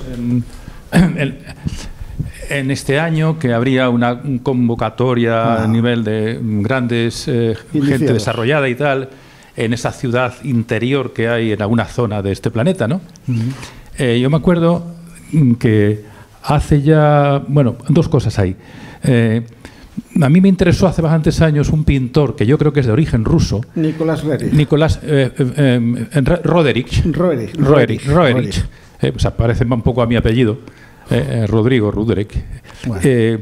Que, bueno, cuando lo descubrí por internet hace ya pues 20 años, su estilo de pinturas, él se fue allí, se fue hacia no sé si a la Mongolia, por esa zona, por los desiertos, con camellos, a pintar paisajes, estuvo años. pintando unos paisajes por montañas, por zonas súper nevadas, viviendo, pues yo qué sé, pero en plan muy duro, ¿no? Y trajo unas pinturas maravillosas en las que mezcla... yo creo que detrás estaba la aspiración de buscar una entrada a la gran ciudad. A Shambhala. Y lo refleja porque ve, o sea, a nada que miréis en internet Nicolás Roerich, veréis que hay una pintura en la que en los paisajes aparecen como figuras misteriosas mezcladas en una montaña, ¿no? Con la pintura de la montaña, o sea... Monjes vestidos de blanco, de un blanco sí. purísimo. Es una cosa curiosa que todos podemos ver en un minuto. Nicolás Roerich, pinturas, ¿no? Y luego otra cosa curiosa también, una película que vi hace muchos años, que no me acuerdo de ella, trataba el tema, no sé, pero una película muy antigua, yo creo. Horizontes perdidos, quizá. Bueno, no me acuerdo cómo se llamaba, que era un grupo de gente que se pierde y son acogidos en esa ciudad por el Himalaya, por ahí. Viajan en un avión, el avión se estrella en... Algo así, sí, señor. Sí. Cordillera de los Himalayas. Sí. Aparece, de repente hay un grupo de personas que les rescatan. Sí, y entran dentro de... No me acuerdo casi de la película porque era muchísimos años. Bueno, ¿cómo es la película? ¿Cómo se dice que se llama? Horizontes Perdidos. Horizontes Perdidos. Horizontes Perdidos. Que no es del oeste, ¿eh? No es del oeste americano, no es de pistolas y indios. Son dos cosas muy interesantes de ver, tanto la película como ver la pintura de Nicolás Roerich. Roerich, así. Acabado CH. Bueno, y luego Roerich, a la vuelta ya mayor, participó en un grupo, no sé si la idea fue suya o participó en la idea de crear la Sociedad de Naciones, que es la antepasada de la ONU. Sí. Y también la fase anterior a la ONU. Bandera de la Paz, la bandera de la Paz, que es un círculo con tres circulitos dentro. Efectivamente, los tres círculos, ¿no? O sea que como si eso fuese un mensaje o nos trajo algo para que la vida, digamos, internacional tuviese unos cauces de mayor entendimiento entre los pueblos, ¿no? La Sociedad de Naciones. Sí. Es un personaje fascinante, Nicolás Roerich. Yo conozco muy por encima, ¿no?, su trayectoria, pero es verdad que él estaba, no sé si obsesionado, pero bueno, muy interesado en tomar contacto con estos maestros de sabiduría que, de acuerdo a una tradición ancestral, se supone que viven en esa ciudad, que no es una ciudad física, Shambhala, no es una ciudad física, es una ciudad, en realidad no es una ciudad, no es una ubicación, hay una ubicación geográfica en relación a Shambhala, pero lo más interesante de Shambhala es que designa un estado de ser, ni siquiera estado de conciencia. Es el estado de ser al que se accede cuando se supera y se trasciende todo lo que llamamos conciencia. Cuando culmina la evolución de la conciencia, después de todo el ciclo de vidas sucesivas, se entra en una etapa posterior que se llama identificación monádica. Esos son los términos técnicos en filosofía esotérica. Primero, la expansión de la conciencia hasta que alcanza un máximo, y luego se entra en una fase posterior que se llama así, identificación monádica, con la mónada, la identificación con la mónada. Se sustituye el concepto de expandir la conciencia por el concepto de identificarme con aquello que la conciencia expandida me permite descubrir. Y la conciencia expandida al máximo me descubre ¿qué? Mi esencia espiritual, mi fuente más elevada, mi Padre en el cielo, al que tengo que encaminarme para ser perfecto, como lo dice el Evangelio de Mateo: sed perfectos como vuestro Padre en el cielo es perfecto. Perfección significa integridad. No llegar a lo máximo, ya quedar ahí detenido, no. La perfección es la integridad, estar completo. Todos nosotros somos imperfectos, estamos incompletos hasta que hayamos llegado a la casa del Padre. Cada uno tiene su Padre, pero el Padre no es el Padre biológico, obviamente. El Padre es un ser andrógino, es la chispa divina, la llama divina, como la llamamos en la charla del mes pasado.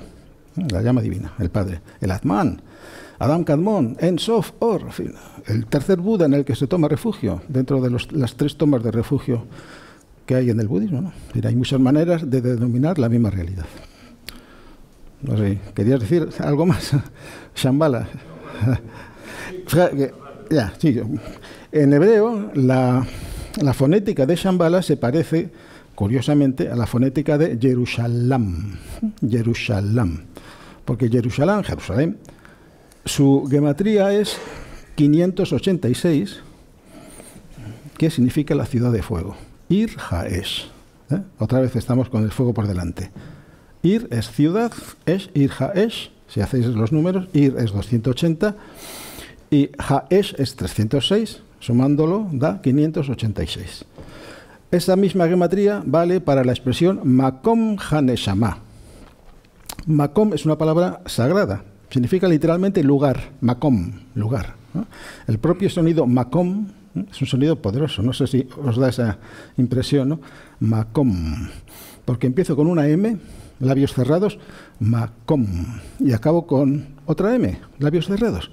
Transmite la cualidad de lo que está oculto. Empiezo con la boca cerrada, abro, la máxima apertura de la boca está representada por la vocal A, ma-com. Y luego cierro la A, la voy convirtiendo en una O, ma-com. Empiezo con la boca cerrada y acabo con la boca cerrada. Esto no es casual tampoco. Es una palabra que transmite la cualidad de lo oculto. ¿Y qué es la cualidad de lo oculto? La conciencia, la subjetividad, el espacio sagrado interno, ¿no? Por lo tanto, Makom Haneshama representa el estado de conciencia propio del alma. Y Makom Haneshama vale también 586. Más cosas. También 586 es el valor de la expresión Kol Mitzvot. Todos los mitzvot. ¿Qué son los mitzvot? Mitzvot es el plural de mitzvah. Una mitzvah es un precepto que hay que cumplir.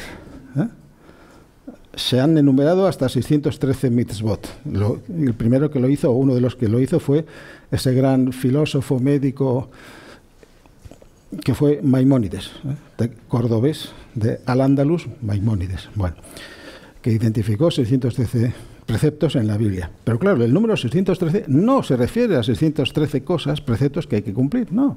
Es un número puramente simbólico, que ya sería otro tema, extendernos sobre él. Pero cuando yo digo Kol Mitzvot, estoy queriendo decir que yo he cumplido todos los preceptos. He hecho todo lo que tenía que hacer.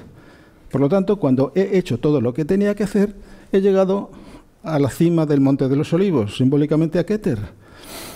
Y ya lo único que me falta es pasar esas 3 tentaciones del desierto para acumular la energía necesaria para elevar, para levitar espiritualmente y llegar al Padre. Llegar al Padre. En fin, se podría decir más cosas, ¿no?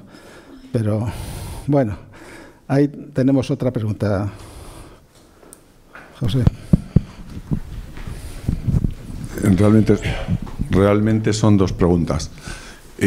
Has hablado de cada 25 años. No, cada 100 años. Cada 100 años se convoca esta magna asamblea coincidiendo con el primer cuarto de cada siglo.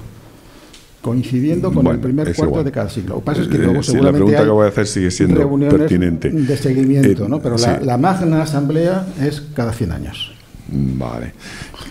La pregunta era porque en el nivel de Shambhala el tiempo no es como en el nivel en el que estamos nosotros. Entonces me extraña esa precisión temporal nuestra tan exacta. Es una precisión para que nosotros... Y son dos, te hago las 2 preguntas. O si quieres no, perfecto. Y venga, la segunda pregunta, ¿hasta qué punto Shambhala tiene la posibilidad de prever lo que va a ocurrir antes de que ocurra para actuar sobre ello? Vale. Bueno, son buenas preguntas. En cuanto a la primera, efectivamente, como muy bien dices, nuestras unidades de cómputo del tiempo, segundo, minuto, hora, etcétera, etcétera, siglos, milenios, solamente tienen sentido con un cerebro físico. Cuando nos desprendemos del cerebro físico, por ejemplo, cuando dormimos y soñamos. En el sueño, los parámetros espacio-tiempo cambian completamente, como seguramente todos hemos tenido ocasión de experimentar, ¿no? Y cuando experimentamos la muerte, no digo cuando nos morimos, porque nunca nos vamos a morir, vamos a experimentar la muerte de manera consciente. El último acto consciente de nuestra vida va a ser experimentar la muerte. Eso no os quepa la menor duda. Bueno, pues cuando experimentamos la muerte nos liberamos del cerebro físico y por lo tanto nos liberamos de la secuencia temporal lineal en la que estamos todos inmersos en esta conciencia vigílica y cerebral, ¿no? Y tienes razón, ¿qué sentido tiene decir cada 100 años? Bueno, pues tiene sentido para que los humanos encarnados en la materia tengamos una pauta para saber la ciclidad, la periodicidad de esos impulsos que provienen del centro más elevado de poder, llamado así Shambhala, el centro donde la voluntad de Dios es conocida, que es la manera de describir a Shambhala, para que nosotros tengamos que, nosotros sí que estamos inmersos en el tiempo lineal, donde medimos el tiempo de esa manera, horas, años, minutos, siglos, etcétera. Esa es la respuesta. Y luego, la otra era, recuérdamela, por favor, la segunda pregunta. Sí, ¿hasta qué punto conocen el... Ah, vale, perfecto. Bueno, muy buena pregunta, porque ahí sí. Perfecto. Ahí, claro, se hacen pronósticos de probabilidades. Una regla de oro por parte de la jerarquía espiritual, por así llamarla, la logia blanca, el centro cardíaco de la manifestación planetaria, porque Shambhala es el centro coronario, así llamada, entre otras muchas denominaciones. La jerarquía espiritual del planeta es el centro cardíaco y la humanidad es el centro laríngeo, los tres centros mayores. Entonces, una regla de oro por parte de cualquier centro de poder espiritual digno de ese nombre es respetar el libre albedrío, aunque sea embrionario, de la humanidad. El plan divino no se impone, se presenta. Y para que el plan divino se ejecute, tiene que haber seres humanos que desde su libre albedrío, aunque sea embrionario pero activo, acepten el plan divino y lo ejecuten, o hagan el esfuerzo necesario para ejecutarlo. Es una colaboración, no se impone. ¿Qué ocurre? La jerarquía y mucho más Shambhala tienen una previsión bastante acertada del curso posible de los acontecimientos, del mejor curso posible y del peor curso posible de los acontecimientos, porque tienen esa capacidad. Son capaces de tener una visión global de toda la evolución terrestre, y ahí se incluye no solamente el cuarto reino, el humano, sino el reino mineral, el vegetal y el animal. Tienen una visión global tan omniabarcante, tan omnicomprensiva, que pueden hacer un pronóstico de futuro bastante ajustado de el mejor futuro posible y el peor futuro posible, y toda la gama de alternativas en ese abanico. ¿Cuál es el papel que hace Shambhala entonces? Estimular con todos los mecanismos legítimos que tiene a su disposición, estimular al género humano para que elija el mejor futuro posible. Para eso se requiere que haya seres humanos espiritualmente despiertos. Espiritualmente despiertos. Una masa crítica, una frase muy usada y muy manida, pero que conserva toda su importancia. Tiene que haber una masa crítica dentro de la humanidad espiritualmente despierta, capaz de comprender el plan divino para este ciclo inmediato en el que estamos inmersos y ejecutarlo en todos los campos de la actividad humana. Y cuando digo todos. Política, economía, ciencia, arte, religión, tecnología, etcétera, etcétera. Porque no hay ningún campo de actividad humana que no sea susceptible de ser ejecutado desde la espiritualidad del ser humano. Sobre todo dos, que son los que están, digamos, peor vistos, por decirlo así, que son la política y la economía. Se requieren urgentemente trabajadores espirituales en el campo de la política y en el campo de la economía. Y también en los demás campos, lógicamente. Te he contestado, ¿no? Bueno, tenemos, yo creo que tiempo para una pregunta más.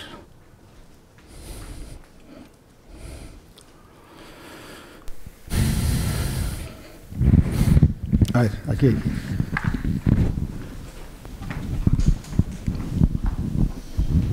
Hola, Juan Luis, muchas gracias por la charla. Interesantísima, como siempre. Te quería preguntar con relación a la gematría. Yo no sé nada de hebreo, pero cada día me está interesando más. Veo que lo que has comentado sobre Abraham y su nombre, y cuando le cambian el nombre a Sara también, me llama la atención que el cambio numérico también puede producir a lo mejor una manifestación entonces distinta. Esa es la pregunta. A ver, ¿el cambio numérico puede producir una manifestación distinta? Bueno, está en armonía con. Es decir, el cambio numérico, ¿qué significa? En realidad no es dejar un número y coger otro, es pasar de una vibración exotérica, externa, ¿no?, que es la vibración de la personalidad mental, emocional, física, todavía no reorientada hacia el mundo espiritual, o sea, hacia la fuente espiritual de esa personalidad que es el alma. Cambiar, cuando la personalidad se reorienta y emprende el camino de identificación con el alma, entonces es como si aprendiera su verdadero nombre. El nombre es una vibración, ¿eh? Una cosa es el nombre que nos pusieron a todos nuestros padres, porque les gustó ese nombre, se lo sugirió a alguien, lo que sea, que a nosotros nos puede gustar o no. A mucha gente que no le gusta su nombre, y eso le crea conflictos en la vida, ¿no? O sí, algunos nos identificamos sin ningún problema con nuestro nombre. Bueno, pero todos tenemos un nombre con el que tenemos la identificación total, que es el nombre de nuestra alma. Que no es Pedro, Juan, María, Teresa, no, es una vibración pura, una vibración espiritual pura. ¿Eh? ¿Y qué hace el alma? Llamarnos por nuestro nombre continuamente. Es como un faro guía, como un faro guía que está emitiendo un haz de luz para orientar a todas sus máscaras terrenales para que encuentren el camino de retorno a la fuente. Entonces, esa es la razón de ser del cambio de nombre. En todas las culturas tradicionales hay ritos de paso, tanto en los chicos como en las chicas, que suele coincidir con la pubertad, cuando se alcanza la madurez sexual, donde se le cambia el nombre. Una cosa es el nombre de pila de nacimiento y otra cosa es el nombre, digamos, sagrado, que se te impone en una ceremonia, que es una ceremonia de paso, ¿no?, de iniciación, de cierto modo. Eso te puedo decir. A ver, aquí la última pregunta. Bueno, no, mejor con el micro, Marina. A ver, he creído entender antes que decías tú, espera, te lo voy a poner, que en el nombre de la persona está el perfil psicológico, o sea, se puede ver. ¿Cómo se puede ver eso? Bueno, estamos hablando del nombre sagrado. Sí. No. ¿Y cuál es el nombre sagrado de la persona? Ahí está. Es algo que ¿Cómo sabes cuál es tu nombre sagrado? Ahí está. Cada uno de nosotros, en la medida en que nos vamos acercando a ese centro que es nuestra identidad real y nos vamos aproximando, vamos recibiendo una vibración que no es una vibración sonora como las que generan nuestros lenguajes, ¿no? Es una vibración interna, es una vivencia interna, mediante la cual tú empiezas a vibrar en armonía con tu nombre. ¿Cuál es ese nombre? Te lo dirá tu alma. O sea, te lo dirás tú a ti misma cuando entres en intimidad con ese ser que es el origen, la fuente de todas las personalidades de las cuales tú eres la última. Tú y todos. ¿Pero un nombre? Un nombre, una vibración. No, evidentemente no. A eso me refiero. Evidentemente no. Es una vibración que con nuestras cuerdas vocales no la podemos reproducir. Es una vibración espiritual de alto voltaje vibracional que es imposible pronunciarla con nuestro sistema fonador actual. Se puede encontrar como una especie de sombra de ese nombre, porque una vibración se va densificando. Cuando pasa de un plano muy elevado al siguiente, se va proyectando en sonidos cada vez más opacos en relación al sonido original, pero que es la mejor sombra posible de un sonido arquetípico. A lo más que podemos llegar es eso.